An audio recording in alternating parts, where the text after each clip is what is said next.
What's going on, guys? Welcome back to the Gen Z Money Podcast, where we turn financial peace to your reality. I'm your host, James Bowman, and today I am joined once again by Mike. Mike, what is going on, man? Hey James, what's going on, man? I'm glad to be here again. No, man, the pleasure is all mine. I'm so glad you came back. For those who do not know Mike, he's currently active duty Navy, trying to sail his way right into retirement. He's also the host of the Average Joe Finances podcast. He does financial coaching. He's a real estate investor, like someone else you guys might know. And of course, the reason that I brought him in today is because he's a real estate agent. And this episode is a much requested episode on the home buying process. So, Mike, I really appreciate you coming on, man. I bought a couple homes in my time, but I'm not in it day to day like you are.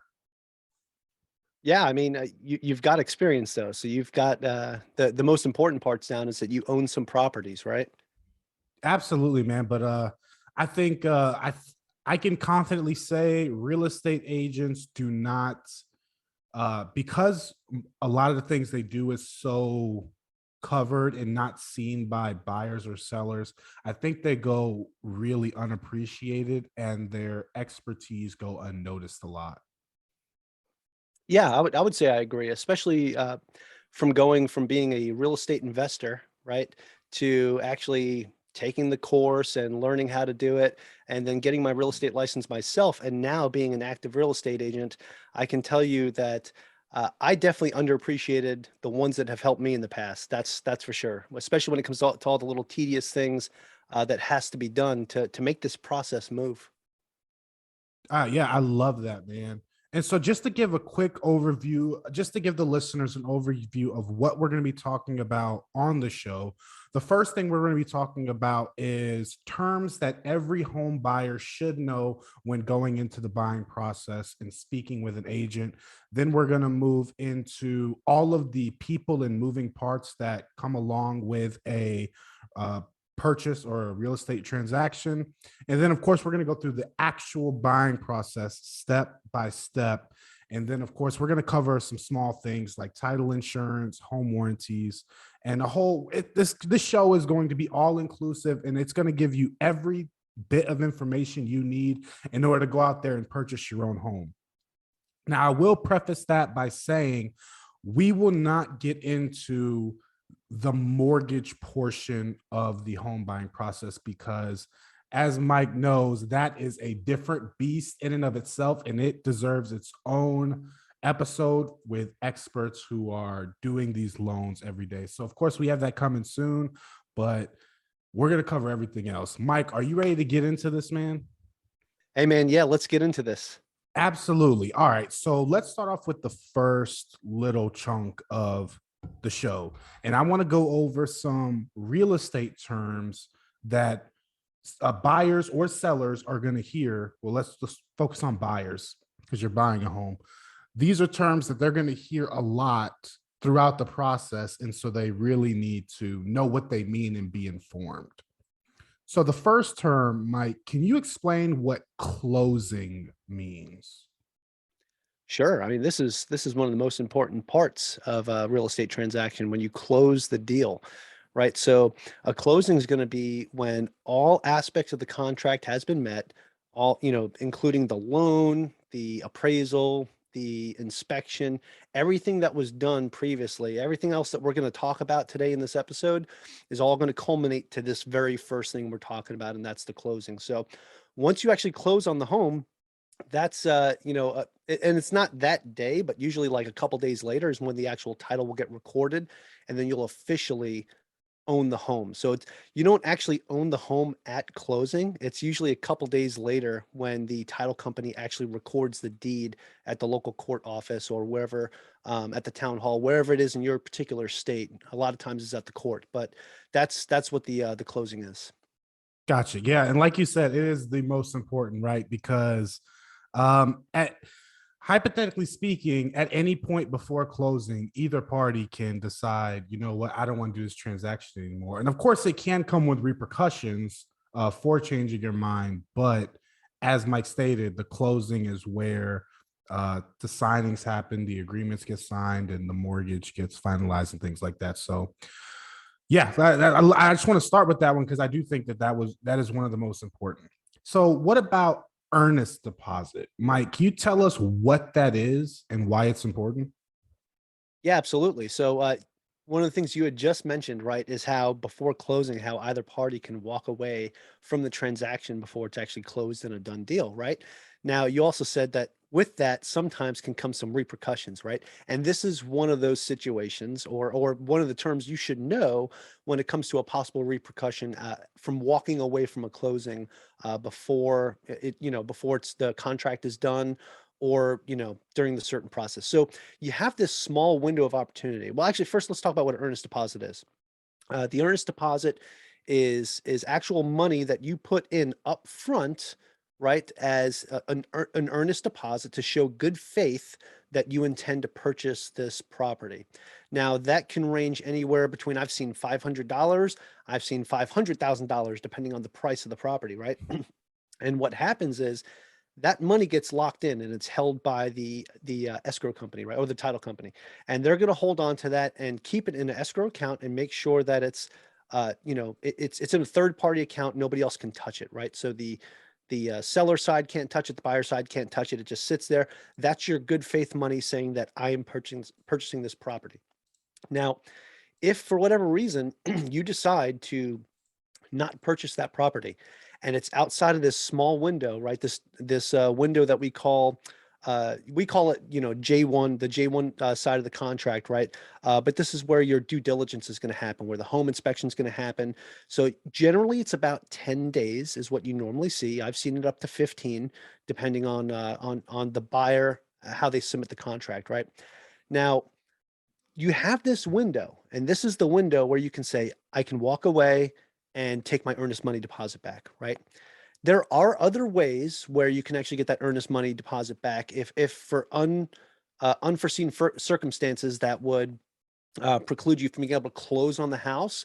There's ways that you can get that earnest money back. But for the most part, after this window, that's it. So if you decide, you know what, I just don't want to do this anymore, or there was something that happened on the inspection and you waited till after that window closed and you're like, you know what, I really don't feel comfortable with it at this point, but you're already past that window, you're going to lose that money. Okay. So that's just stuff you have to keep in mind. So earnest money, remember, this is one of the things you have to remember is that it's your good faith that you are going to purchase this property. Okay. This is letting that seller know that you intend to purchase the property.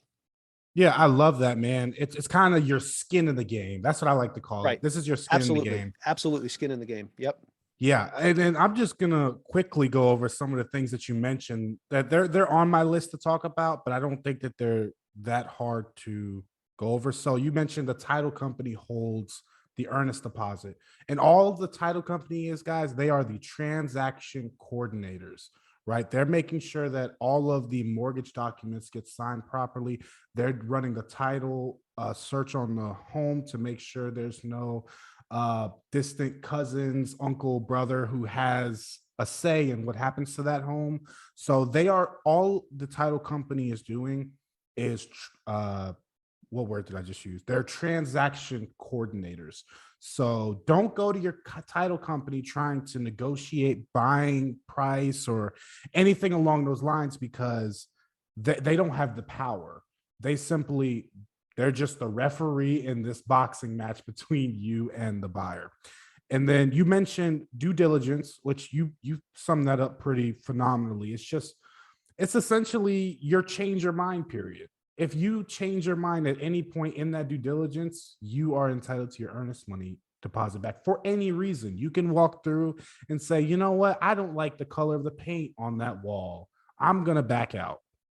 Now, that might be an extreme circumstance where you would, but essentially that is what that is. And as Mike alluded to, there are other reasons that you can back out after you do diligence, but it is very specific to the contract and things like that. And then, Mike, you want to just go over really fast because you mentioned it goes into escrow. Can you just quickly define what escrow means? Sure. So when a home goes into escrow, so let's say for example, I have a listing right now, right? And we have an open house this Sunday, and I've already had quite a few showings and some more showings even before the open house. And if somebody submits a contract, a purchase contract, and I show it to my sellers and they decide to accept it, the house, that property will now be in escrow. Okay. And what that means is essentially that the property's under contract, right? So somebody is saying that they want to buy the property and the sellers accepted their bid or their offer. Okay. Now, there's a couple different ways you could do this. You could do in escrow, not showing, which means that's it. You're not showing the house to anyone else. Like, don't even bother making an appointment. Don't bother coming by. And in that case, like if that was to happen right now, like I wouldn't have this open house this Sunday. But generally, what we'd like to do is to have it in escrow and still show. And in escrow showing means, hey, this house is under contract. However, if something was to happen, we still want to make sure that we have backup offers on the plate, and we're still going to leave it open for other people to come check it out. Most of the time, though, when you're in escrow showing, a lot of people are not going to bother to come see it because generally, if a home is in escrow, it's pretty good chance it's going to close. Now, a lot of things can happen, like, and we talked about this a little bit with the whole earnest deposit, right? The different reasons why you can walk away, and if that was to happen, then the contract would, the home would essentially be back on the market. It would be back showing again, right? So it would no longer be in escrow. But essentially, long answer to your question, but being in escrow means that the property's under contract. Gotcha. Awesome. Awesome. I love it. So, well, that leads us, that's a perfect segue to the next word, contract. Can you kind of emphasize the importance of one, creating a good contract that you're willing to follow, and also kind of discuss the ramifications of not following the contract? And let's just focus on the buyer side because I'm trying to get people to buy homes, not really sell them. So let's speak from the buyer side of the contract. Well, actually, the buyer side is the most important side, right? Because the buyer is the one who's actually going to say, okay, I have a contract that I'm offering to you, Mr. Seller or Mrs. Seller.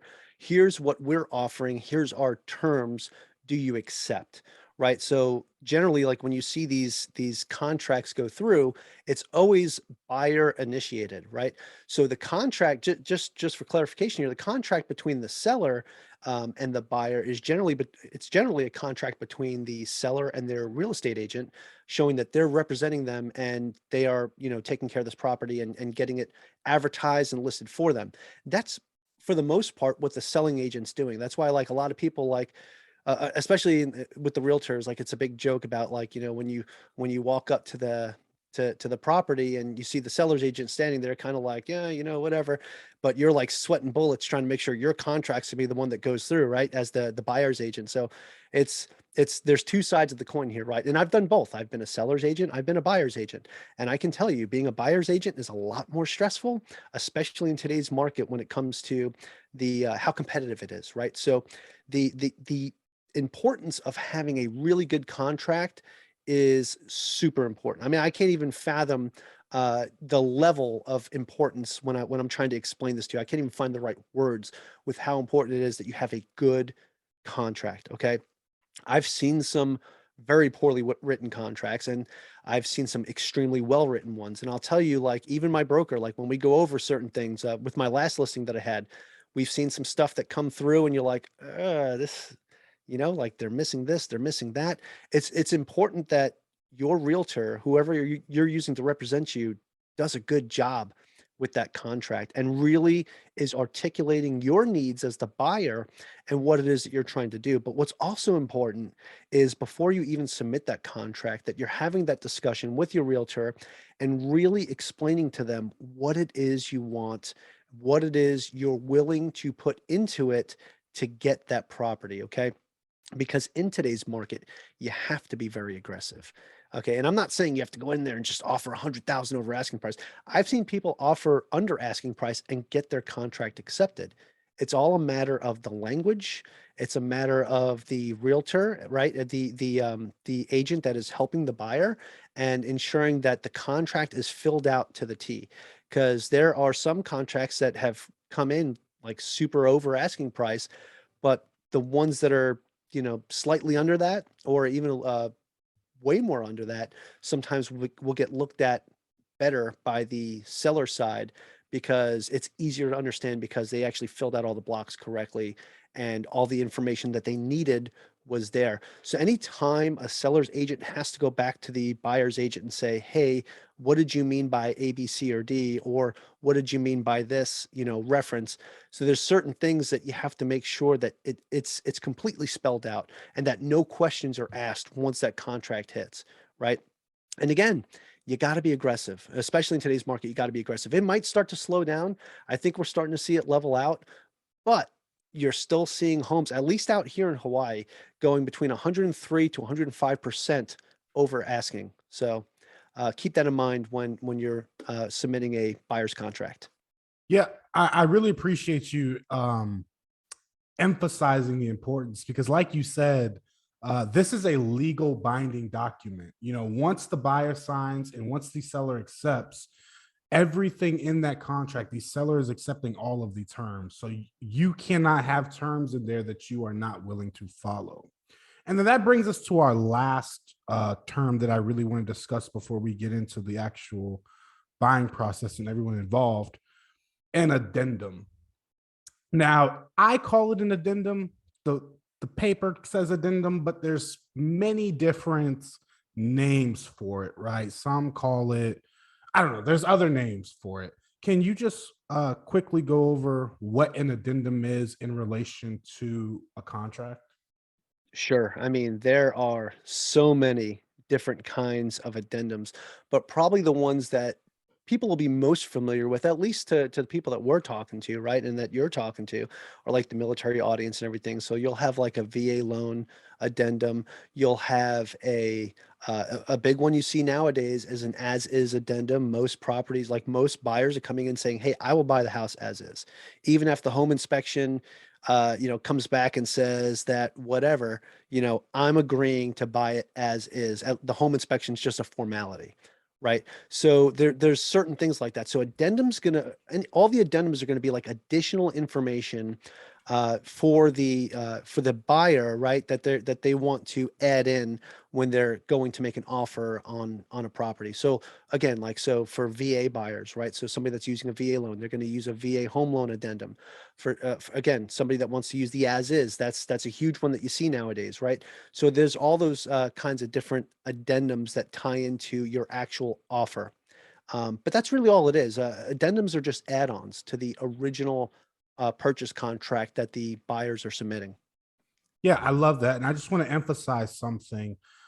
In order for an addendum to be valid, it needs to have been executed after the contract. You cannot use addendums that were executed before the contract. For example, and the main example I like to use is like, let's just use repairs. Let's say I want a seller to make repairs. That addendum needs to be executed after the contract. Therefore, it adds on to it. It's because the contract will trump anything that came prior. Right. And you'll see, so when a buyer is submitting a contract, like an offer on a property, right? So they submit their contract, you'll always see the paperwork will come through in this order. Purchase contract. Well, actually, the first thing you're going to see is the agent, brokerage agreement, right? So you're going to see that first. Then you're going to see the purchase contract, right? So that first form is just the two brokerages saying, hey, we're going to work together on this, right? The second one is the actual purchase agreement. And then after that would be any addendums that are added. And that can happen at the very same time. So you can sign the purchase contract and sign addendums right after it. That's generally what you see on like an offer, right? So you'll see like the purchase contract come through with two addendums on it. And that's fine. But what matters is the order that they're signed in, right? So that purchase contract has to be the first thing that's signed because that's the agreement. And then those addendums can come in afterwards. Now, throughout the process, if something else comes up, like you were saying, and something changes, then you have to do an addendum to either amend the contract or to change something in the well, I mean, that's amending the contract, right? So anything like that, you're going to have to submit an addendum after the contract's been signed. Yeah, I love it. I just think the reason that I really want to stress that is because you know, a lot of people are used to, handshake agreements or just texts saying, hey, I'll do this or whatever. And I just want to emphasize, like, if it's not in the contract and it's not on an executed addendum signed by both parties, no one is legally liable for that. Right, So right. Things change. Like if the original purchase contract gets submitted and the buyers are saying, hey, I saw that you said that the washer and dryer convey, right? So cool, we want the washer and dryer. And then later on, the seller's like, oh, well, actually, we don't want the washer and dryer to sell. So they could submit an addendum saying, hey, we actually want to remove this from, what we want to add on, and we'll take, $2,000 off the asking price of the home. Do you agree to that? And, then the seller would have to, I mean, the buyer would have to sign that addendum. So it can go both ways, right? So, people can change their mind, things happen. But again, like you said, if it's not in black and white, if it's not written down and you didn't sign for something on a piece of paper saying that this is an agreement, that high five or handshake, like you said, that's not going to cut it, especially if this escalates to a point where it goes to court or anything contentious like that.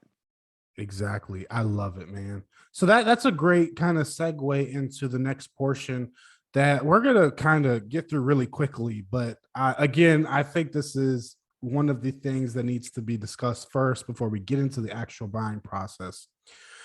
I didn't realize how many people were involved in the purchase of a home. So here's a list of a couple people I came up with, of course, uh, due to prior, and this doesn't include everyone, right? So you have your buyer, you have the person purchasing the home, you have the seller, the person who is selling their home, you have the buyer's agent, which represents the buyer, you have the seller's agent that represents the seller, you have the title company, who is the transaction coordinator, you have your loan officer if you're getting a mortgage, which most people will. And that's not just I say loan officer, but that's not just one person you're communicating with. It's actually a team of people who are working together in a company to get the loan submitted and approved.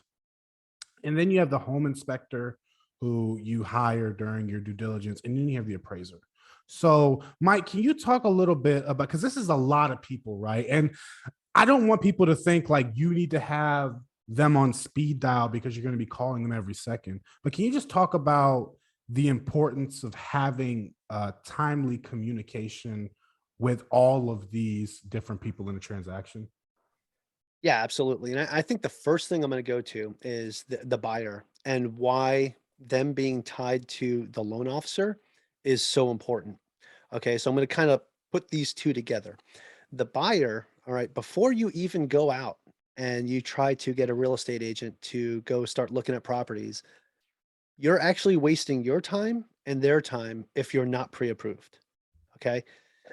The first thing you should do if you want to buy a home is figure out based on your budget, run the numbers, what's going to actually work for you. I mean, sure, you can go talk to a real estate agent, but they're probably going to tell you the same thing I'm going to tell you right now. What's your budget? Go run your numbers, and then talk to a loan officer, talk to a loan broker. Okay, get pre-approved and figure out what's going to work for you. Because trust me, you can get pre-approved for an amount over what you actually can afford. Okay, so sometimes people be like, "Oh, I got pre-approved for 1 million." Okay, cool. You got pre-approved for 1 million on with mortgage rates being at 5.3%. You do understand that your mortgage is going to be like $5,600 a month, right? So you got to keep that stuff in mind. Oh, well, I was thinking I was going to pay like 3,500. Well, no, you're not. So you have to look at what your budget, especially what your monthly expense budget's going to look like, right? And then kind of, go over the process of what your cap's going to be. And that's what you talk to the loan officer for, right? That's what I like to use loan brokers. That's what I've used in the past, right? Who's going to go out and find me the best rate, the best deal, and the best terms. And sure, I got to pay a small fee for that, but to me, it's worth it because I mean, I'm at the point right now where when I refinance my house, I got 2.25%, and I'm one of the lowest interest rates that I know of. I mean, I know there's a couple people out there that have lower than me, but 2.25. Most people I know got 2.5. Right? I was able to do this through a broker without paying for points, so that's another big thing. So that buyer and loan officer relationship kind of needs to happen at the beginning. Okay. Get that pre-approval done first. So yeah, that's kind of my take on the buyer. Now, also as the buyer, you are responsible for your own due diligence. Okay. Your real estate agent will disclose to you everything that they have to disclose to you. They have to by law. Okay. But you, on your side, if you go into a home, yeah, me as a real estate agent, if I'm walking you through a home and you see something and I don't, like, let's say you see like black mold up in the corner, I didn't see that. I don't have to disclose that to you because I never saw it, right? But if you see black mold and you don't do your own due diligence on it, and then you wait until the home inspector comes in and says, "Oh, well, there was black mold," you know, or you wait until after that your due diligence period's over to then bring it up, you could put yourself in a world of hurt because now you might lose out on your earnest deposit, right? So, as a buyer, due diligence is important both when you look at the home and when you run your numbers for your mortgage and you find out what works for you. Due diligence goes in a quite a few different ways, and you know that as a real estate investor too, right? You don't just walk into a property and say, "Oh, if I do this and I do that and I kind of fudge the numbers a little bit, this actually cash flows. This actually works." That's the quickest way to get yourself into foreclosure or bankruptcy. Okay. So make sure you as the buyer are doing your own due diligence. Do your own due diligence on your real estate agent. Don't just pick the first person that you saw in an ad, right? Call them up, ask them some questions, pick their brain, find out if they know what they're talking about. If you're a real estate investor and you want to purchase a home as a real estate investment purchase, make sure the agent that you're talking to knows what they're doing when it comes to investing. Make sure they've worked with investors in the past or are an investor themselves, right? Something like that can really make or break what your search might look like. So that's my biggest thing is buyer, make sure you do your due diligence. Yeah, absolutely, man. And a great example I like to use is a lot of times when you're talking to real estate agents, they say, if you send me an email, I will respond in 24 hours. The thing about buying a home is, let's just say everyone responds within 24 hours. So you send a email to the buyer's agent, and that takes 1 day to get responded. The buyer's agent sends an email to the seller's agent, and that takes a day. And then the seller's agent relays that to the seller. That takes a day. You're already 4 days from when you sent that email out. A lot will happen in 4 days. That's longer than some people's due diligence, right?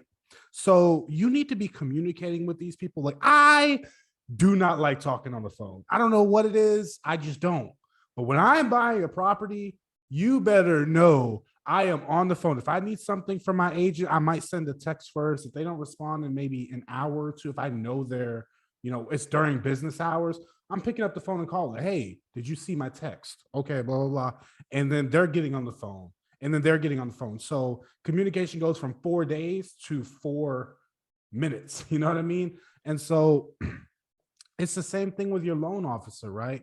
If they send you an email and you're not responding to the documents they need for 3, 5, 6 days, you are the reason that your loan isn't going to go through.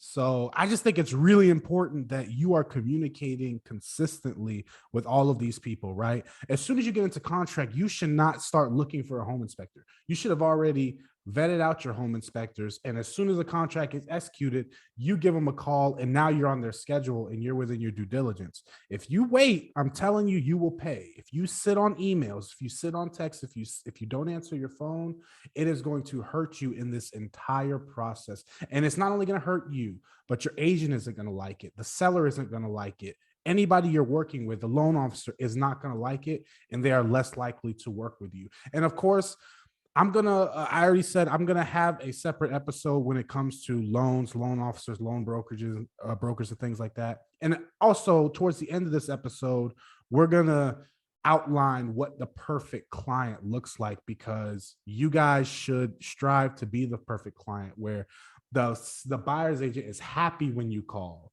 Hey, James, what you got for me? Or hey, is anything moving? Or people are happy to call you and they don't see your number and they're like, oh, this guy again. Yeah, that is a great point. Communication is huge. And I was kind of smiling a little bit when you said, I was like, I don't know why I don't like talking on the phone. I'd rather text or email. I know why. It's in the title of your podcast, man. Gen Z. No, I'm kidding. But seriously, you do see that in, like, the newer generation too. Like, a lot of people just want to do everything digitally. They want to have it as a text or an email. And that can be fine. Like, if you text message your realtor and they respond back to you right away, then cool, good to go. But if you text message them and you're not hearing nothing back, you have to remember too, you have to look at this from both sides of the coin. When you hire a real estate agent or you're working with a real estate agent as a buyer, you're not the only person they're working with. They also might have listings too as a seller's agent that they're working on as well. There's a lot of people that they're trying to keep happy at the same time. So give them a little grace when it comes to responding to you, for one, but for two, following up with a phone call is probably more important. Like what you said, I would love that. I would love, like, if I got a text message saying, "Hey, blah blah blah blah blah," and then maybe like 10 minutes later, a phone call saying, "Hey, just want to verify you saw my text," right? Because it doesn't even say that it's marked as read, whatever, just something like that. Because, having that follow up, then it's like, whoever you're working with might be like, okay, cool. Hey, this person's serious, and they can redirect where you fall in. Because a lot of times, like, when an agent's working with multiple people, there's a lot of tire kickers out there, right? There's a lot of people that just go and say, "Hey, I'm going to use a real estate agent and have them do all this work for me, for free, and then I'm going to go kind of do my own thing." So, and I've had it happen to me. It happens, right? You'll have somebody that you're working with, and all of a sudden they just walk, right? So, uh, tr try to be a good buyer as well. Don't waste somebody's time, and they won't waste your time. So, and there's also real estate agents out there too that could be better with their communication. If you are working with somebody and their communication just sucks, walk away at that point, right? You have that choice. But at the same time, don't be that person. Don't be the one that's being bad in communication. If it's the other person, if it's the actual agent, then sure. But you as the buyer, always keep that line of communication open and always be willing to reach out when you need to. Don't sit there and wait for the email response a day later, because who knows? Again, a lot of things might have come up and your message might have fallen down. There might have been something hot that just came up, and one of the properties that they had for sale, like, they had to respond to this offer by a certain time, like that night. So your stuff kind of fell to the wayside. Follow up, make that follow up phone call. Because I guarantee you, if I'm working on something like that and I'm working with a buyer and they say, "Hey, I messaged you and just want to make sure you got it, blah, blah, blah." And I could say, "Hey, yeah, I got you. I just got this contract that has to get out by 7 p.m. tonight. I'm going to look at your stuff as soon as I'm done with that." And it keeps everybody engaged, and it keeps you on my mind as well, because you followed up with me.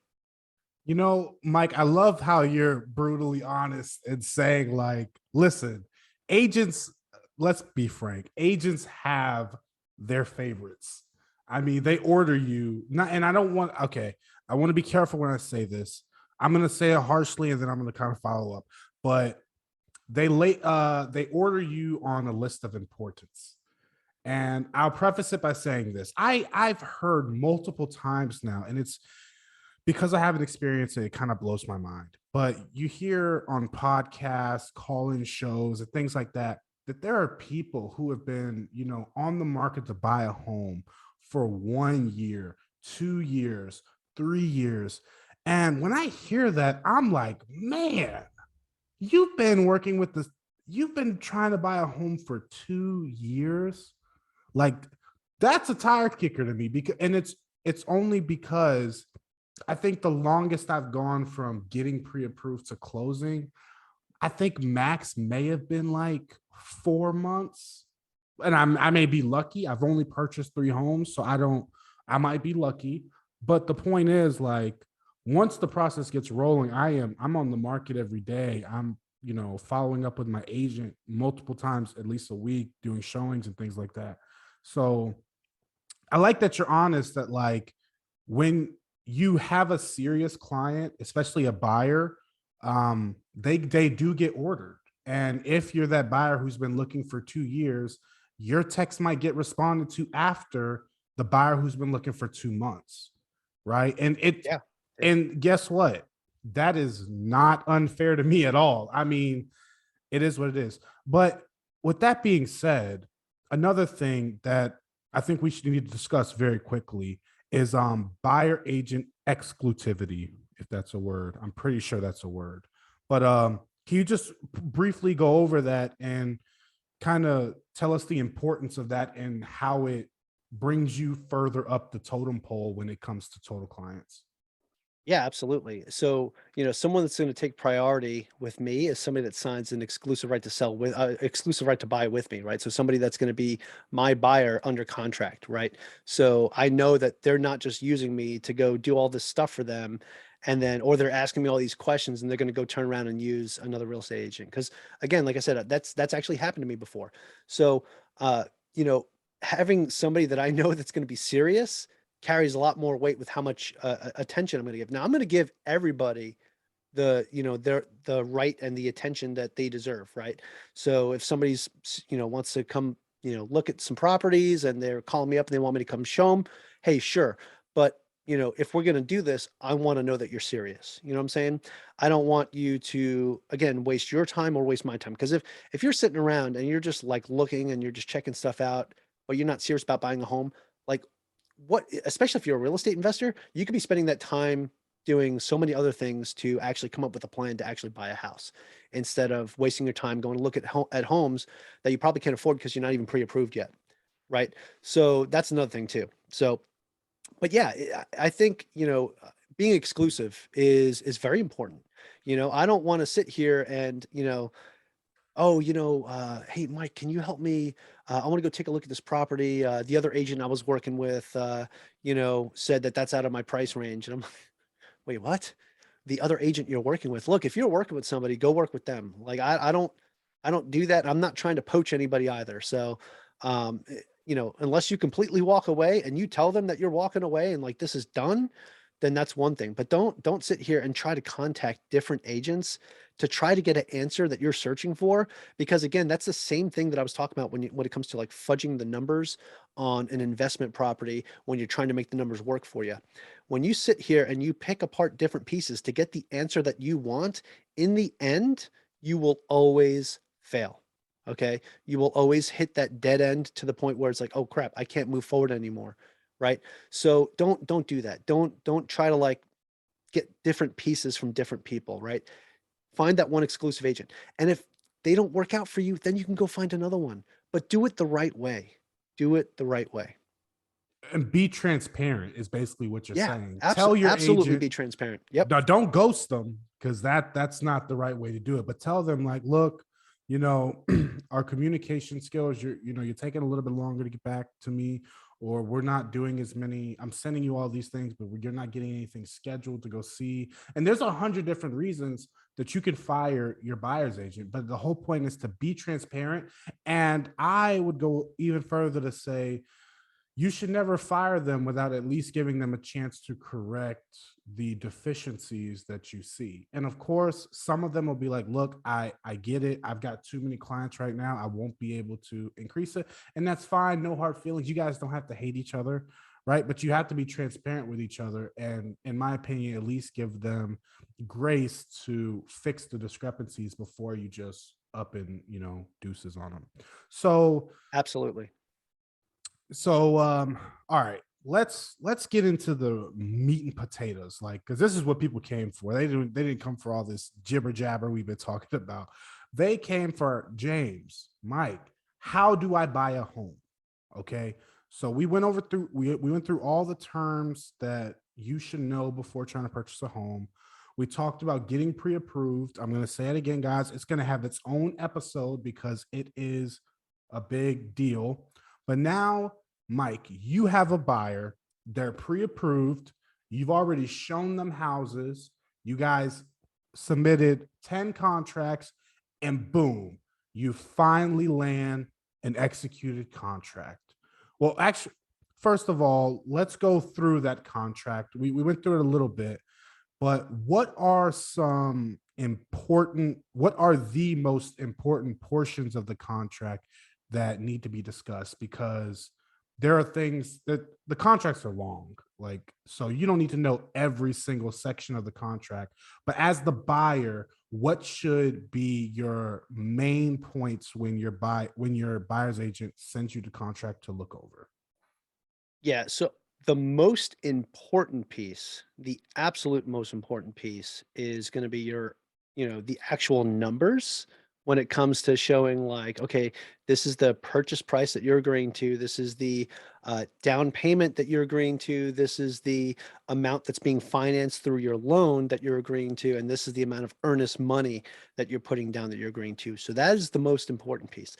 The second most, and even at the same level of importance, and we've discussed this a couple times now, is your due diligence, that phase, right? So that initial 10 days, or like I said, it could vary. I've even seen them as low as 8 days, but that phase is the most important phase for you as a buyer in the contract. Once you get past that, it's kind of like, not saying like smooth sailing, but from there, that's where it's like, the only thing that's going to stop this is a like some type of big issue comes up, you know, or you're not able to get your loan. Okay, you're not able to get funding, secure the funding.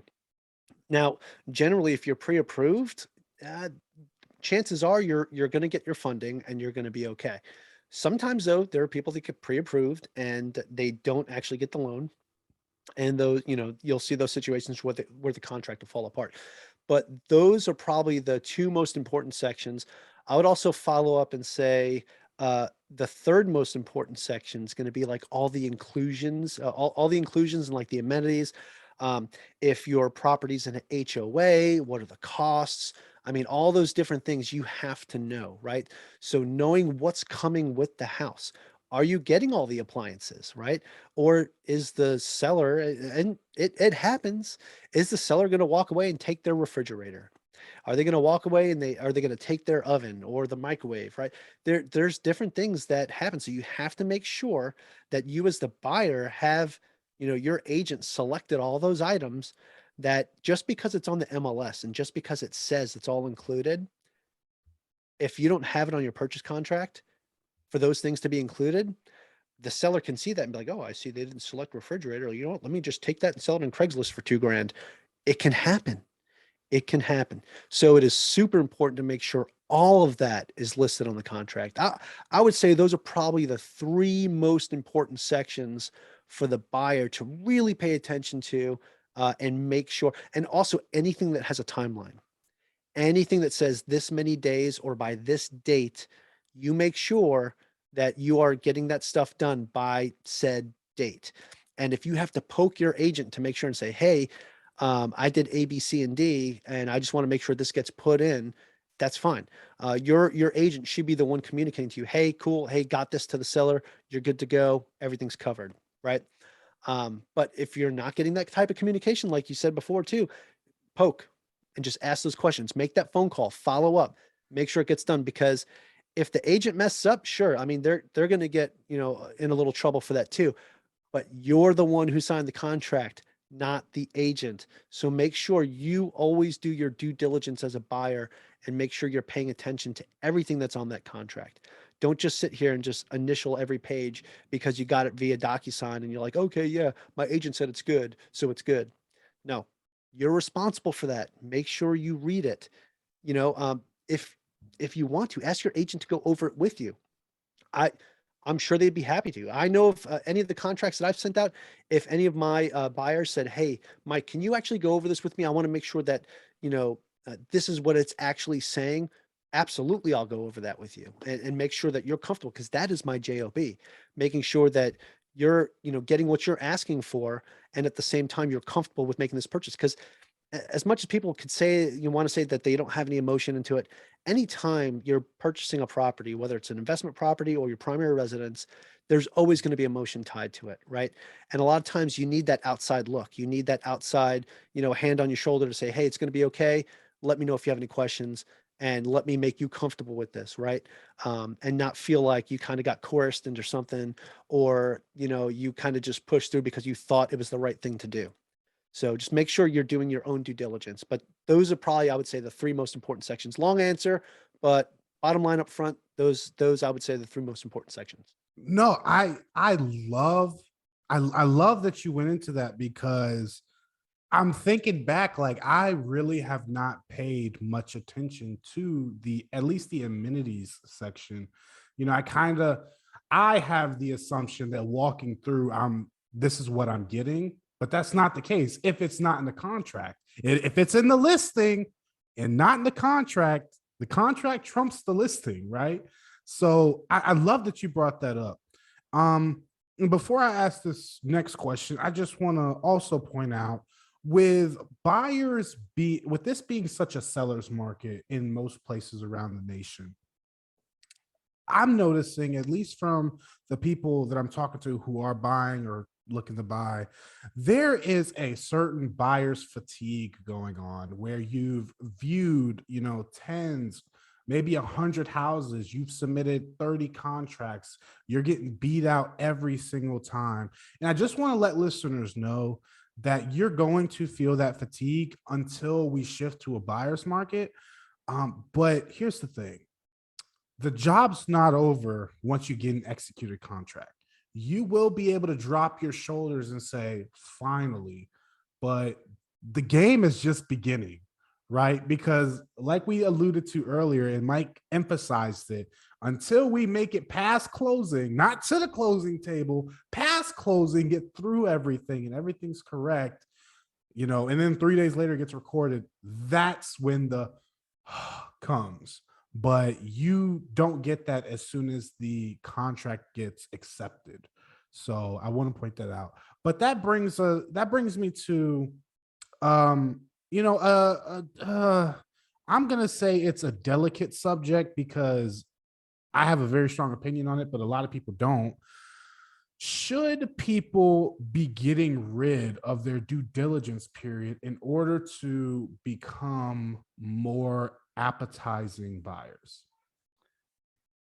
Okay, James, that is a great question. And I can tell you, at least for me as a real estate agent, I'm going to go with whatever the buyer wants to do. It's their choice. However, I I'm not the biggest fan of just completely waiving, and doing like an as is. However, that's what it is right now. That is what you're seeing everybody submit. Now, I will convey all this to my buyers and say, "Hey, look, to be competitive, this is something you might want to consider." However, me personally, I probably wouldn't do that because, you know, you never know what can come up. You can do this as is thing, and then you could do the inspection as a formality, which is what I see most people do. And for the most part, it works out pretty good. There might be some minor things that have to get fixed. I've even seen it before on a listing that I sold where, they said, "Hey, we're going to buy it as is," and then the home inspection comes back and says A, B, C, and D, and they'll submit an addendum saying, "Hey, we'd like to. I mean, I know you guys can say no, and we're still going to move forward, but we'd like to ask for blah blah blah." And of course, my seller's like, "Yeah, no, because we actually have a backup offer that's actually higher than your offer." So, and they didn't say that obviously, but they know that they can be like, "You guys can walk if you want," and they even offered that to them, and they decided, "No, no, no, we're not going to walk. We're going to stay." So, because they realized that they were getting the price, the home at a decent price, but at the same time, you know, it depends on your comfort level, right? There's a lot of things that you as a buyer need to factor in and consider. When was the home built? If you're buying like a 30-year-old home, right, and you're waiving you're submitting an as is addendum and you're waiving that whole, being able to walk away based on the inspection, that's something you might want to think about, especially for homes like built before the 70s, right? You might have to get the whole entire place rewired. You might have to replace the roof. You know, that stuff's not cheap. Okay. You might have to replace the entire plumbing system. That stuff's not cheap. So it all depends on your comfort level. And I would say, like, if you're looking at a newer home, you can probably get away with it, and have a little more, I guess, meat on the bones, right? Where it's likely that you're not going to find too many issues. But if you're buying an older home, I would tell you you should probably still get the inspection and make sure everything's good. So again, uh, buyer's choice, but also buyer's beware. Yeah, I love that. And I will just clear the air and say I have never purchased a home. I've never submitted a contract without due diligence just because I'm a sissy. I need to know what's going on in that house, right?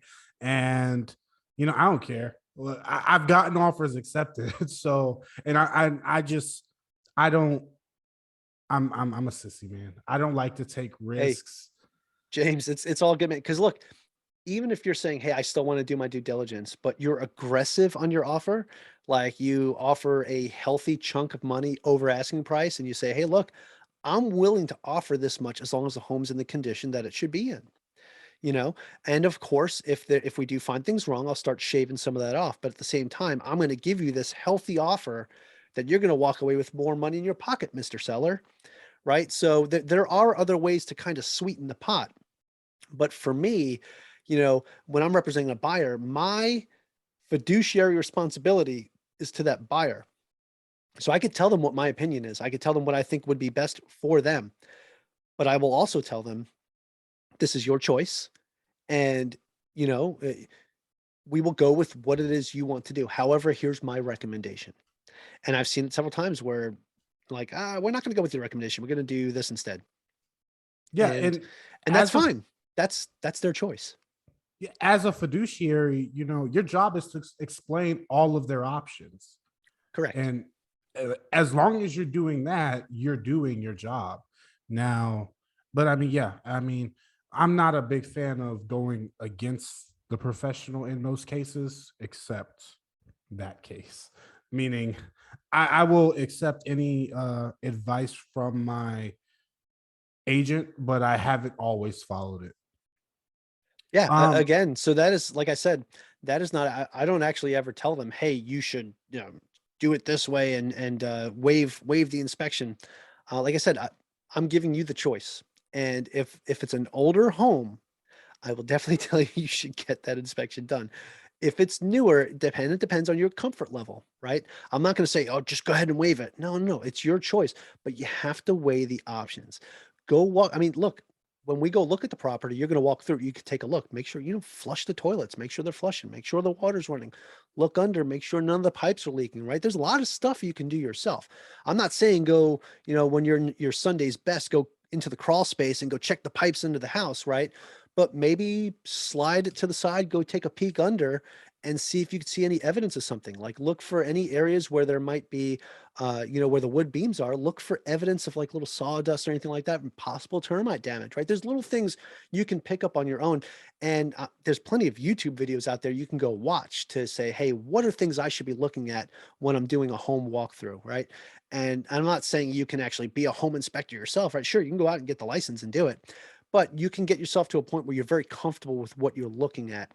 But still, a professional is going to come in, like they're going to come in there with their laser temperature gun and make sure the air conditioner is blowing a cold temperature that's supposed to, the heater is blowing a hot temperature it's supposed to. They can check for any hot spots with wiring in the walls, different things like that with their infrared gun, right?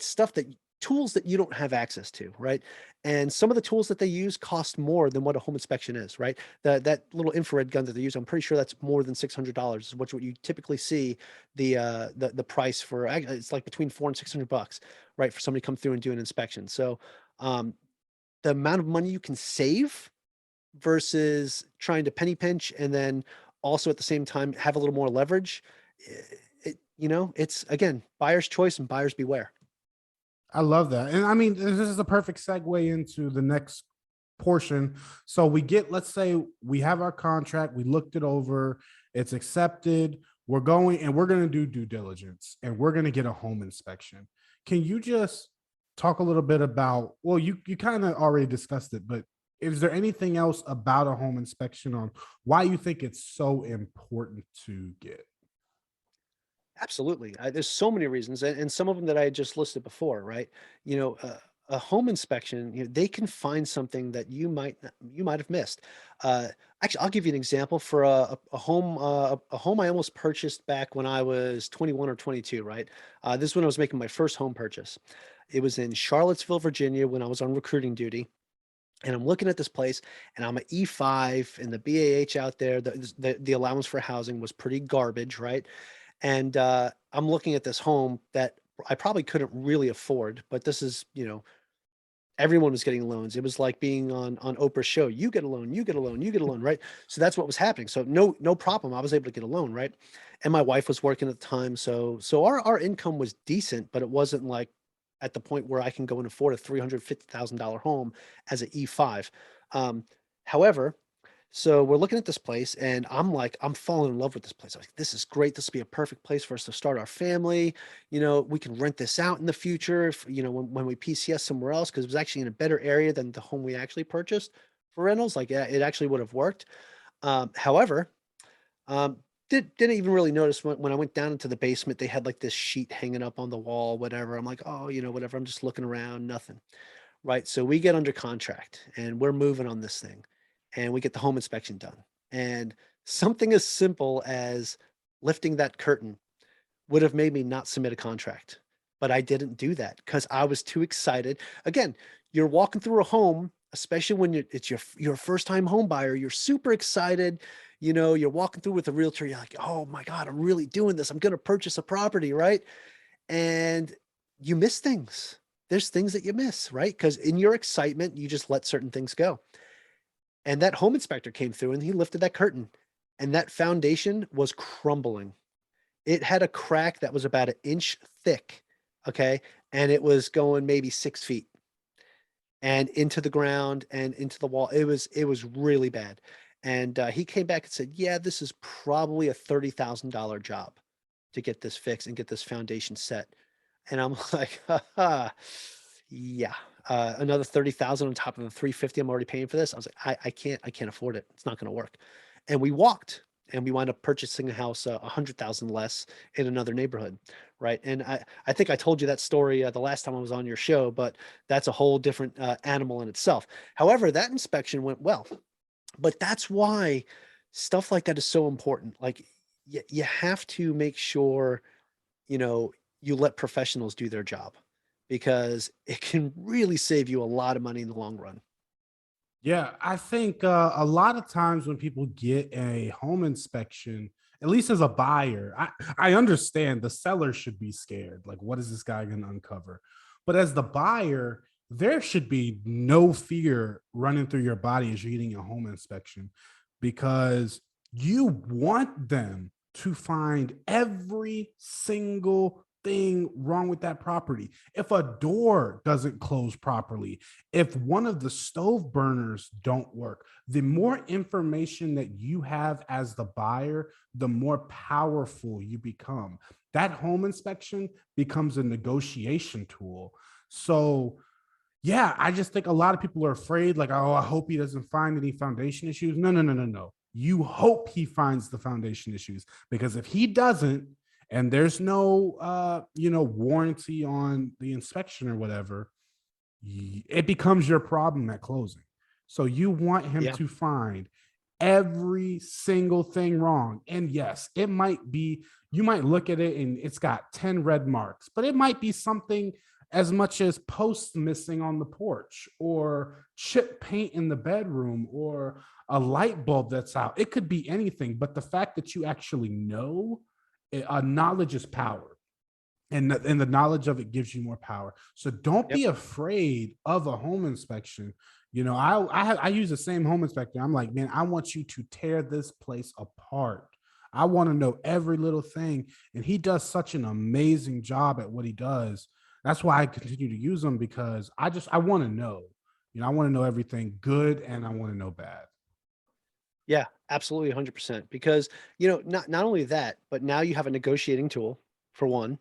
If you know the contract's going further and you know you can give the seller the option to walk away now, right? Because now you can be like, well, you know, my home inspector found A, B, C, and D, and I think we're going to walk unless you know, maybe throw an extra $2,000 into the pot, or like a credit at the end that I'll get money back, or cut 10,000 off the asking price, or off the purchase contract, and you could do things that way. And the seller could say, oh yeah, kick rocks, and you could say, oh, okay, we'll keep moving forward, right? Or you could say, you know what, I'm going to walk because this is not worth it to me, right? At least you know that you can make that conscious decision and you can know that you're making the right decision. So yeah, I would say that is super important. So I'm glad you have a good inspector.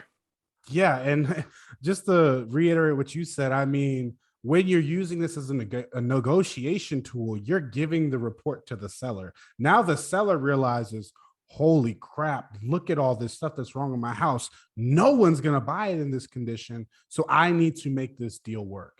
And I might be wrong, but I know that if it's a seller's primary home, they're required to disclose things that they know that they're required to uh they're how can I say they're required to let you know of any deficiencies they know about, major Yes. deficiencies. Yeah. So So if once if if they know about it, they have to disclose it. so if And you give them an inspection report and it says, hey, this has foundation issues, if that house goes back on the market, they have to disclose that now. Don't Is that yep, right? yep, which is another reason why it's not the smartest for them to walk away from the contract they have with you. And negotiating with you, like you, it kind of, again, it gives you kind of like an upper hand, you know, and gives you an opportunity to negotiate a little more where, you now have a little bit of wiggle room to work with. But also as a buyer, this inspection report also provides you with, and if you're married, you have a spouse, right? This provides you the beginning of your honeydew list of the things that you're going to be working on this property as you fix things. So, you're looking at it and your spouse is looking and they're saying, hey, yeah, we're going to need to fix that door. We're going to have to replace this window, or we're going to have to, change this whole light fixture out. So, on top of all the other things going on after closing, let's take that trip to Home Depot. That's a fact, man. I didn't even think about that. Oh, the I'm married just saying men from know. personal experience, man. Okay, when I purchased this property in Hawaii, all the little things on that list became my honeydew list. So, because it was all minor things that I said, oh yeah, that's easy. I can fix it. I can fix it. I can fix that. And my wife called my bluff and called due. So, yeah, that was a called option. Oh my God, I love it, man. Okay, so let's come on, let's keep the scenario rolling. So we got our home inspection. It's minor stuff. We negotiate, we don't get anything out of it, but we're gonna move forward in the purchase. Next comes another very important part, which is the appraisal. Now, in almost all cases, especially for a first-time home buyer, they're going to be getting a mortgage, and an appraisal is required as a part of the mortgage. So, I guess it doesn't really matter whether it's important or not because it's required. But let's talk about what we can use the appraisal for. What is it good for, and the benefits of it? Yeah, absolutely. So, here's one of the beautiful things that's happening in this market right now, especially when it comes to appraisals. So, you might go into a property and say, okay, I'm offering, 20,000 or 30,000 over asking price. And if you're using a VA loan, you're crossing your fingers that this appraisal is going to come in high enough, right? So you're not having to cover the rest of that, because we all know, like with the VA, and this is one of the addendums that I was talking about before, right? The VA loan addendum, that if the home does not appraise for the value, or the value of the home does not appraise for the amount or more than what the VA loan amount is, you as the buyer can walk away, right? Because that is one of the things that the VA is big on, is that guaranteed 0% down. This is what you have to do. Now you can also say, I'm going to use my VA loan and I'm going to cover the rest out of my pocket, right? So you have that option as well. But again, that's one of those addendums that we talked about earlier. Now, the appraisal is super important, right? But at the same time, it's not something you should be afraid of, because this is going to give you like the no joke, this is what your home is worth, right? Because you're going to see that tax assessed value. This is what the state says your home is worth. This is what you're paying your taxes based off of.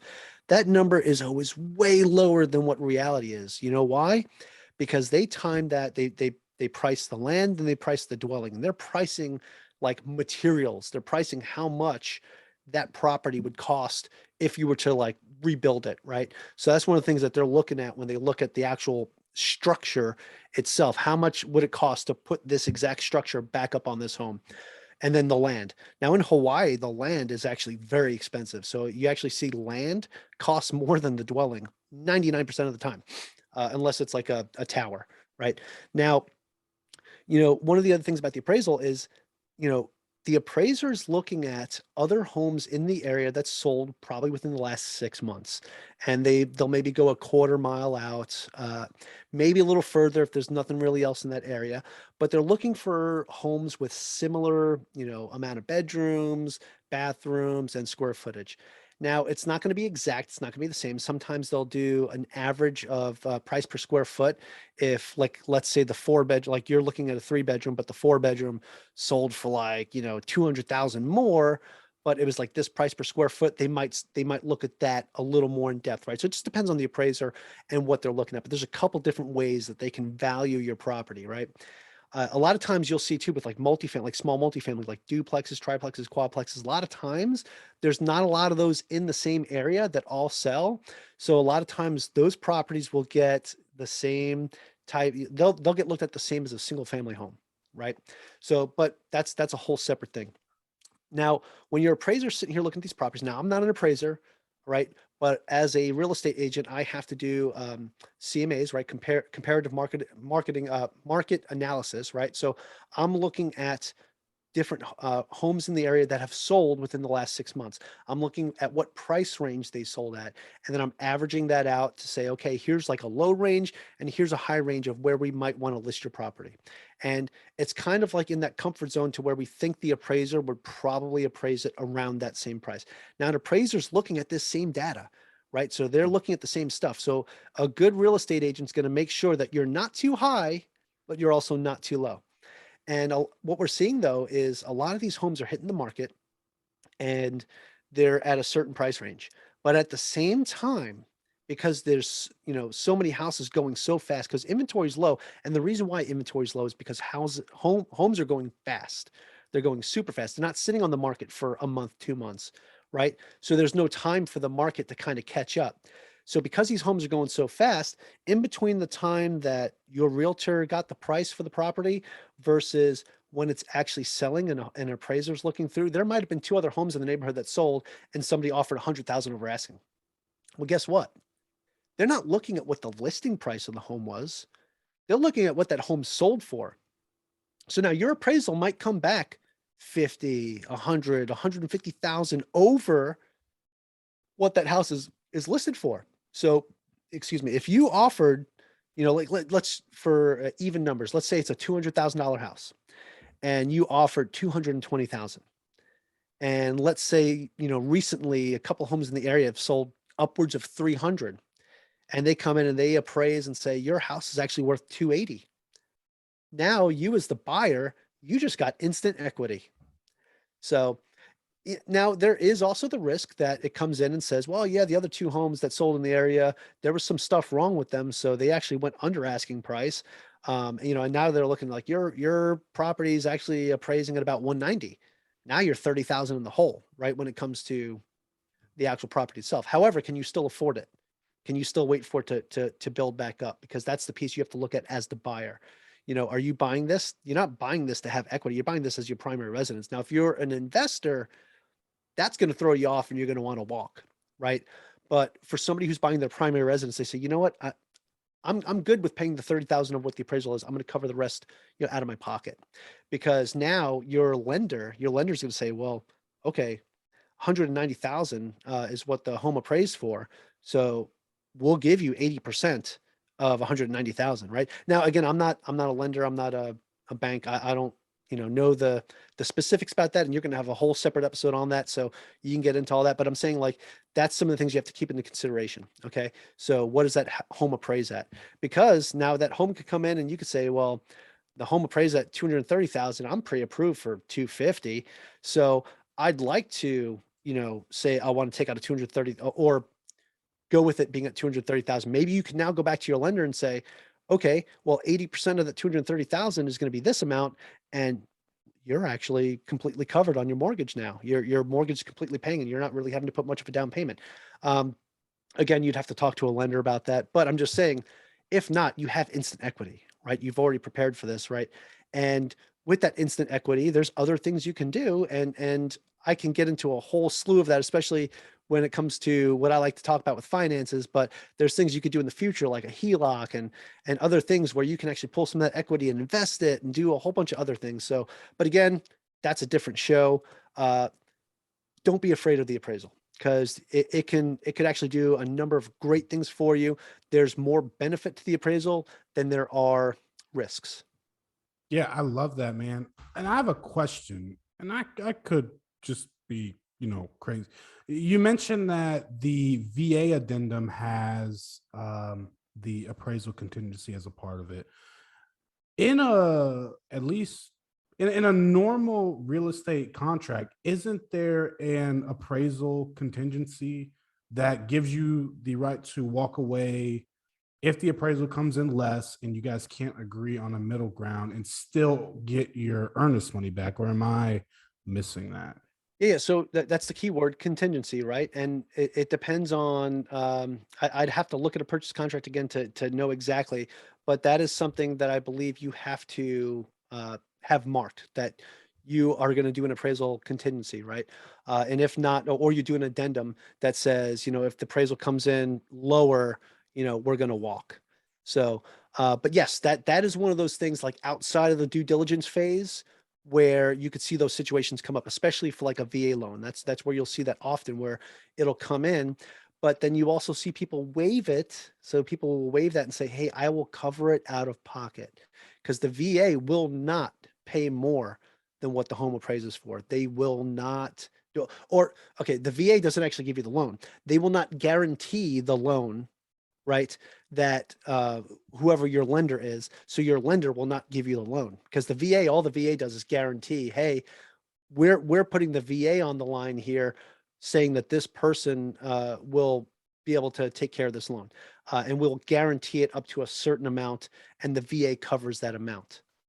Yeah, yeah. And I just want to be clear, you're an agent in Hawaii, and I know each state has its own respective contract. So the contract for Hawaii might not look the same for California or for Georgia or for Alabama or for there is a slight variation in these contracts, and some of them have these contingencies and some of them need to be written in. And the only reason I asked that is because the last rental property I purchased, I offered listing, we secured it at listing at 160. The appraisal came in for 150, and I just submitted an addendum saying I'm not paying over appraisal, and they accepted it. And I did that under the notion that I had the appraisal contingency, which I'm 100%, I'm almost 100% sure I did with the way our contract was structured.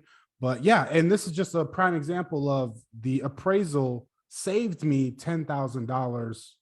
Well, not it didn't save me $10,000, but I got $10,000 off of our agreed price because it appraised for that amount.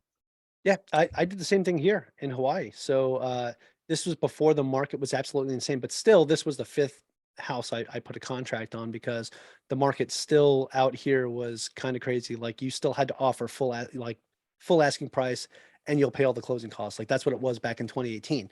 And on this property, I offered the full asking price. It was 799. It appraised at 785, and I said, "Well, the VA is only going to cover me up to, this amount." And the VA didn't even cover the entire 785, because, and look, I'm giving my actual numbers here, but whatever. Um, but the VA didn't even cover that entire amount, because at the time there was a cap of $721,050, right? So I had to come up with 1/4 of a down payment on the remainder. So I already had to pay a specific amount of money. And I said, well, I'm not paying the extra out of pocket. I just can't do it. Now, the particular house that I purchased had been on the market for a little while. And, I was like, look, I'm willing to walk. And they said, well, fine, we'll just put it back on the market. I said, okay, well, I mean, we're almost done and we can close like in 2 weeks, but, that's up to you. And they decided, oh, no, no, because they were PCSing, they were leaving this, oh, we don't have time to do this. So they just said, fine, we'll cut it down. And that's how it worked out. So again, the appraisal saved me quite a chunk of change as well. So the appraisal, again, it's not something to be afraid of. It's something that the buyer can use as a tool, right? As they move on into the future, whether it's a tool to save some money, or it's a tool to say, hey, I've got pocket equity now. And just the last thing on that point, it is a tool for the buyer, but it does not have to be a tool for the seller. You're not required to disclose the appraisal if it appraises for higher than listing. You're not required to disclose that to the seller. Correct. All right. So, all right, we get our appraisal. All right, we do our home inspection. We get our appraisal. We are looking good. We're ready, man. We're cruising through. We're in the last week before closing, last couple days. Let's talk about the final walkthrough, right? Because this is essentially the last time you can say, you know what, maybe this isn't a right decision. You know, let's talk about, Mike. Why is the final walkthrough so important for a buyer to do before they close? So the biggest thing is going to be to make sure that the home looks exactly the way it did when you agreed to purchase it. You don't want to go to that final walkthrough and there's a door missing or something. So I'll give you an example. Actually, for a listing that I sold out here in Hawaii, we had a really bad storm while I had this house under contract. The fence got knocked down. The door just completely came unhinged and the entire fence got knocked down. We had to get that repaired and fixed and get it back to the way it was before the storm, because that is not the way the buyer saw it. So that final walkthrough is where that came up, because we didn't even know, because the home was unoccupied, right? And it's not like you were driving by every day to go look at it and make sure everything's, hunky dory. This was literally like the storm was like 2 nights before the final walkthrough. So they come through for the final walkthrough and they said, "Hey, this happened here," and it actually knocked the doorknob off the back door when the fence caved in. So there was a couple things that we had to get squared away before the buyer at the time would sign off and say, "Okay, cool, we're finalizing everything." So that is super important. The big thing for you as a buyer is you want to make sure nothing's changed. You want to check all the appliances again, right? So one of the things that I'll tell you right now, as a seller's agent, is to know that you got to work with whoever your sellers are and be like, "Hey, do not turn off the appliances, do not turn off anything until after the final walkthrough and the closing date when things actually get signed." Because if they come through for the final walkthrough and they go to flush a toilet and it doesn't flush, or they go to turn on the sink and it doesn't turn on, or they go to turn on the stove and it doesn't turn on, well, you're breaching your contract now at this point, because this is not what they initially walked through when they offered you this purchase contract. So the final walkthrough is important. Um, the other thing too is just to make sure that nothing else has changed structurally on the property, because there could have been things that happened while the home was on the market that especially if the home was vacant. Like, what if somebody broke in and took some of the wiring or something, or pulled some plumbing out? You never know. Crazy things happen, right? You go for that final walkthrough and one of the windows in the home is broken because a tree branch flew through it during a storm or something. So that's another part of you as a buyer doing your due diligence and making sure that you understand when those keys hit your hand and you sign those closing documents, what to expect and what you're getting. Yeah, I love that. And I always do mine same day. Meaning when I'm on my way to closing, I might leave an hour early, stop by the property, and I'm going from the property to closing. And if something happens between then that was a higher being that made that happen, you know. But yeah, I 100% agree. And the only thing I can think of other than what you've addressed is if the seller agreed to repairs in an addendum format, you need to make sure that those happen. I'll give a quick example. I purchased my first home purchase. One of our addendums was they had like 3 fence panels that were laid down, and my addendum was, hey, these panels need to be put back up or replaced in order for me to purchase. And I came through final day and the fence was still down. And I was kind of butthurt. But then I realized they fixed all of their fence, but the fence that was down actually belonged to the neighbors. So they didn't realize what I was talking about. So they withheld their side of the contract. Um, and they weren't obligated to fix the neighbor's fence. And we still went through with the purchase. It was no big deal. I got it fixed. But that's just one thing. Like, it would suck. It would suck to go from closing to the property and see that instead of go from the property to closing, knowing the actual condition. So yeah, that's Yeah, that's a great point, James. Definitely. I'm glad you added that, because I totally did not even bring that up. That is super important for sure. no, yeah, of course, man. That's why I got you 6, man. I bought a couple properties. All right. Yeah, yeah. And boom, we closed. We own our own freaking home. It's exciting. Um, and I just want to go over a few things that will come up during the buying process. We're just very quickly, I just want to go over what they are and do you think they're worth it? I mean, I don't want to get too far down into it because if you have an agent, they're going to have their own opinion. And so you can take their opinion, but we're just going to go over them really quickly.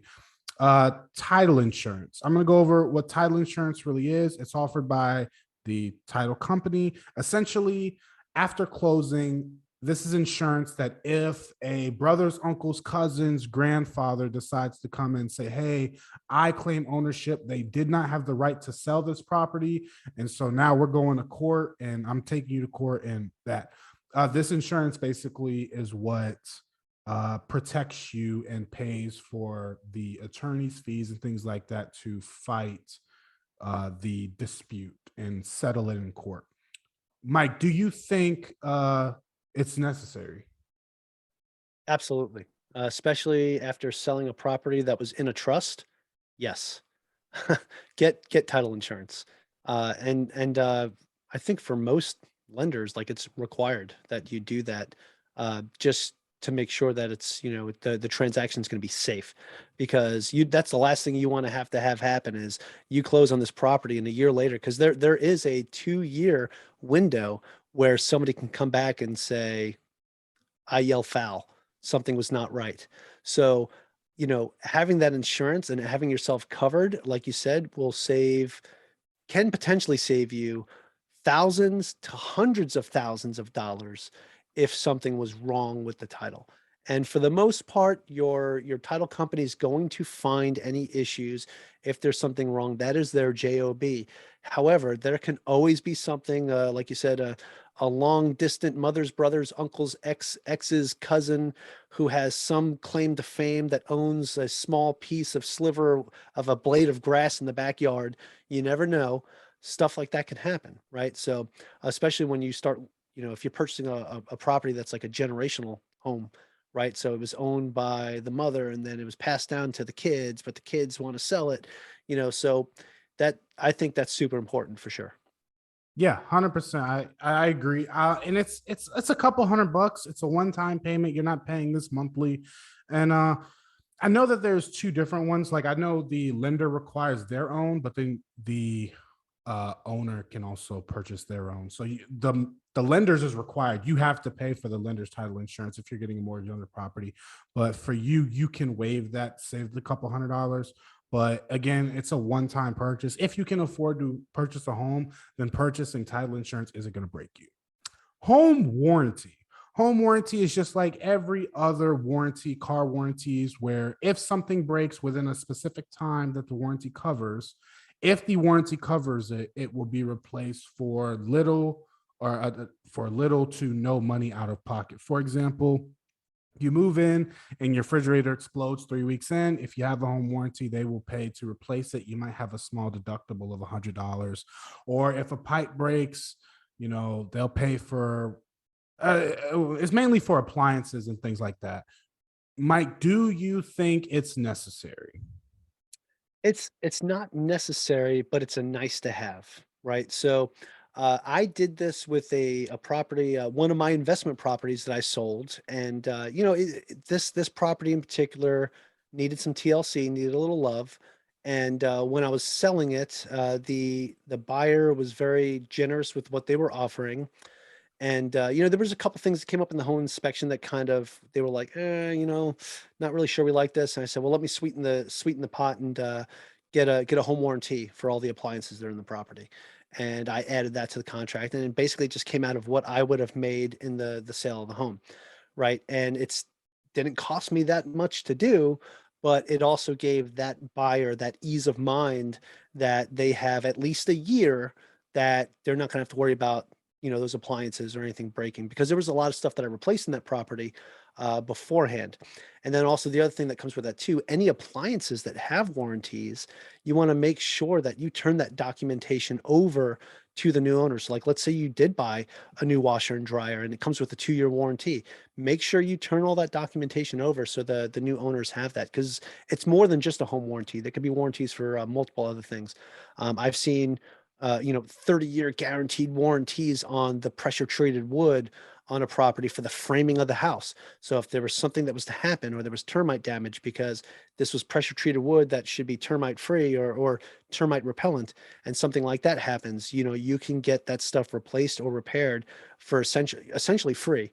Right. So there are little things like that, besides a home warranty, that you can also pass on, but the home warranty kind of gives that ease of mind. But again, not something that's 100% necessary. Especially if you're doing your due diligence correctly and you're having that home inspection done. For the most part, you don't hear too many horror stories where you buy the home and the refrigerator explodes a couple weeks later, but it can happen. It can happen. I've seen crazier things, man. Yeah, and I'll just say I always request it. I've gotten it. I've gotten the seller to pay for it on every property I purchased, and I've actually used my home warranties. I've used it once with this property that I live in, and then once on my last property I live in. So I always request it, and they can always say Yeah, it's not no. doesn't hurt to ask. I mean, again, worst thing they could say is no. And for the person on the seller side, it's not that expensive. I think the one I paid for on this duplex that I sold, I think it was like $1,700 to give this home warranty. And that was just a one-time payment. I made the payment, gave them the ease of mind, and that was done. Yeah, So and it's just depending on where you live. I think ours in Georgia was like 550 or something like that. It's relatively inexpensive when you look at the broad scheme of selling your home. So yeah, that's great. All right, Mike. So I want to go into the best part that I think of this whole episode. I want our listeners to be the absolute best client that they can be.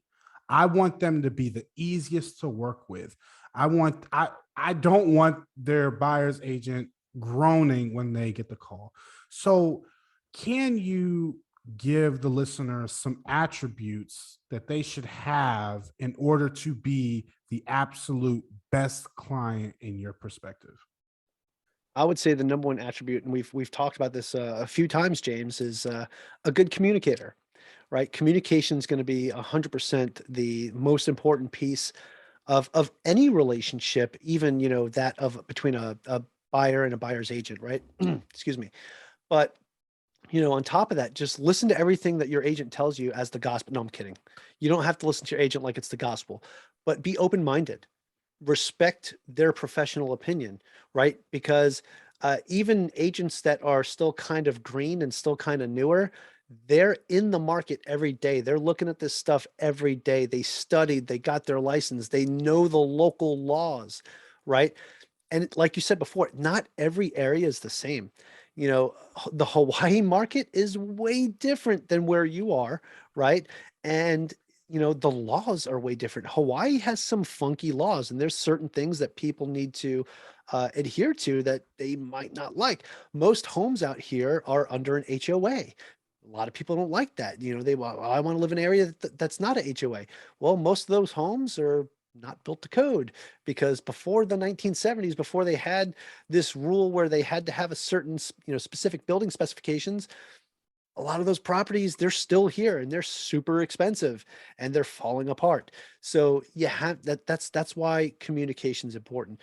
But you have to understand too, like for me, if I'm working with somebody, I want to work with somebody that I know is going to be open with me because I'm going to be open with them, but also not somebody that's going to expect me to, you know, answer them every 5 seconds, because at the same time, I've got other things going on too. And again, you have to be serious about it. You can't be a tire kicker. I want somebody coming to me. So if we're talking about the perfect client here, I'm going to be, open kimono here. A perfect client's going to come to me and say, "Hey, Mike, I'm pre-approved for this amount. This is what I'm looking for. Here's the details. This many bedrooms, this many bathrooms, this many square foot." And I'll say, "Hey, great, cool.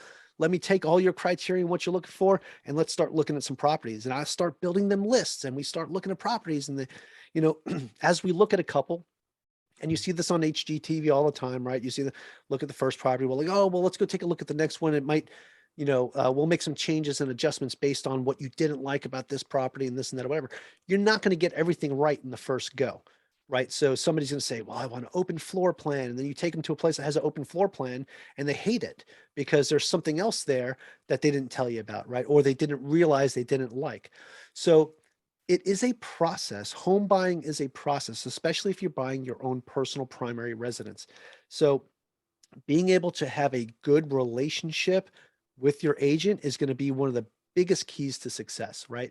You guys want to be in each other's hip pocket that, when your buyer tells you as the agent, hey, I want blah, blah, blah, you already know what they're talking about because you have that open line of communication. You've built that relationship. Don't make it transactional, especially for you as the buyer. Don't make it transactional. Have a conversation, not an interrogation. I think we've even talked about this when we were on my podcast too, right? The way I like to do things, I like to have conversations. I like to build relationships, build rapport, right? This isn't just about me helping you find a home. This is about me helping you do that, but also building a relationship with you for the future. Because who knows, when you want to sell that home, I want to be the first person you think of, and I want to leave that good impression on you. And at the same time, when you have a referral from me and say, hey, I have somebody that wants to buy a house, I want to know that when you're sending me somebody, like you're sending me somebody that's like you, somebody that's going to be good with communication, somebody that's, because a lot of times you'd be like, oh yeah, I know a realtor. I know a realtor. Here, go talk to this guy. Go talk to this guy. And then you have a whole bunch of people sending you a bunch of tire kickers, right? And it happens. It does. It happens. But the ideal buyer is going to be very good at communicating, right? And I can't think of any other trait that's more important than that. And also honesty. You got to be open and honest. Um, you can't be like, you know, saying that you're pre-approved, right? And you've got everything good to go. And then like literally, and I'm sure all agents have this brief with their buyers and they say, do not make any big purchases before closing. Do not do it. And if I'm working with a buyer and they say, okay, cool, I got the stuff, we're ready to close on the house. And, like a week before closing, they're like, I went out and bought a Ferrari because, I'm a baller. And now you just got disapproved for your mortgage. So yeah, don't do that. Have open communication, be open and honest, and just and put yourself out there. As long as you can do that, I think any agent would be absolutely pleased to work with you. That's awesome. So just to recap, communication is the number one. You need to be communicative. You need to be able to communicate well and communicate um what's the word? Communicate Timely. your needs. Yes, in a timely manner, but be able to communicate your needs. What are you looking for?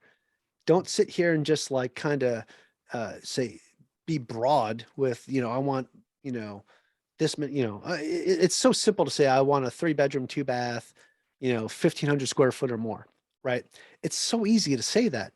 Well, what specifically are you looking for? Like, what kind of neighborhood are you looking for? What kind of schools are you looking for? All that stuff comes into play because you could sit here and tell me you want a 3 bedroom, 2 bath, this many square foot. I could take you to those all day. But every time I take you to one, if you're like, man, I don't really like this neighborhood because, I'm literally like right next to the highway, or, the schools are too far. I want my kids to be able to walk to school, or it doesn't look like there's too many kids in the neighborhood. So who are my kids going to play with and things like that. So it's, you have to be descriptive with what you're looking for because an experienced real estate agent, they know the market, they know the area. So if you say, hey, I want a good family oriented community where my kids could go outside and play until the street lights come on and I don't have to worry about them getting snatched up or something, or I want to live in a community where my kids can walk to school and I can go walk to the supermarket because I don't want to own a car, whatever, right? Those things need to be communicated. So be open about what you're looking for, but also what your needs are. Make sure you communicate your needs. I think that's the biggest thing, James. Yeah, I love that, man. I love that. Having clear criteria, but also knowing that you won't get every single thing that you want most of the time. There might be that one house that has absolutely everything you need, but the odds of getting that is slim to none. You have to be able to In accept this that. market, in this market, you have to be prepared for that because It's one of those things that you always hear parents tell their kids, beggars can't be choosy. You know, it is at this point, like right now with the way the market is, and I hate saying this phrase, but you hear it all the time, but it is what it is, right? So it is what it is, and you have to work with what it is. And if you can't work with what it is, you're probably not in a good spot to purchase a home right now, and maybe you should wait. Maybe the time's not right for you. Maybe you need to wait for it to be a buyer's market. But at the same time, if you're investing, I would never recommend waiting, because it's not about waiting for the market. It's, you want to buy real estate and wait, not wait to buy real estate. So Oh yeah, that's boy, do I love that saying. That's I love that one. Man, Mike, this has been such, I've learned, I thought I knew enough, but even having this conversation, I've been able to learn so much more about the home buying process.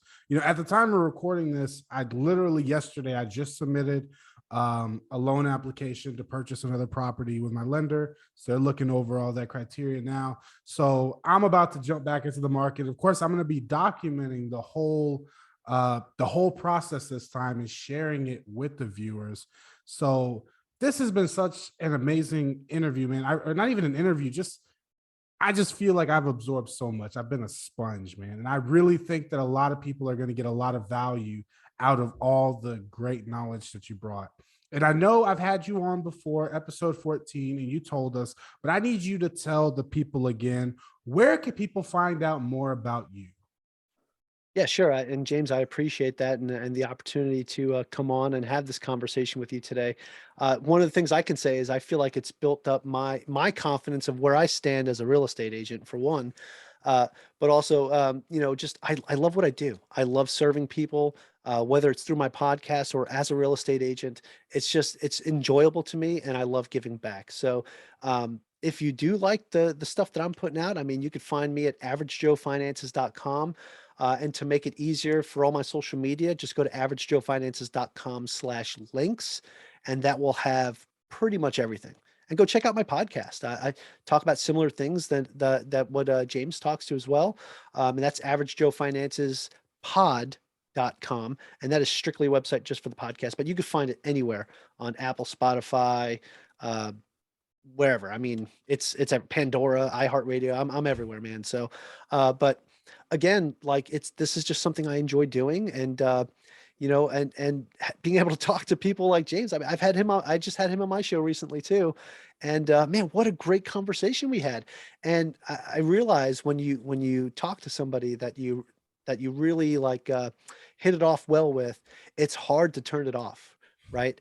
And I even realized, like, when we did our episode, I was like, oh man, we were cutting so far out. I had another interview I had to get to, and I was like, I might not make it. But it's so enjoyable having these conversations, James. So the opportunity to come on your show again, I just want to say I'm super appreciative. So thank you so much. Mike, man, the pleasure is truly all mine. I just appreciate you bringing all of the nuggets. And like I said, and I'm going to continue saying it, I think there's so much knowledge that you brought to the listeners. It's going to be almost impossible for them to feel like they missed something. We covered all of it. I just love it. I could talk to you all day, man.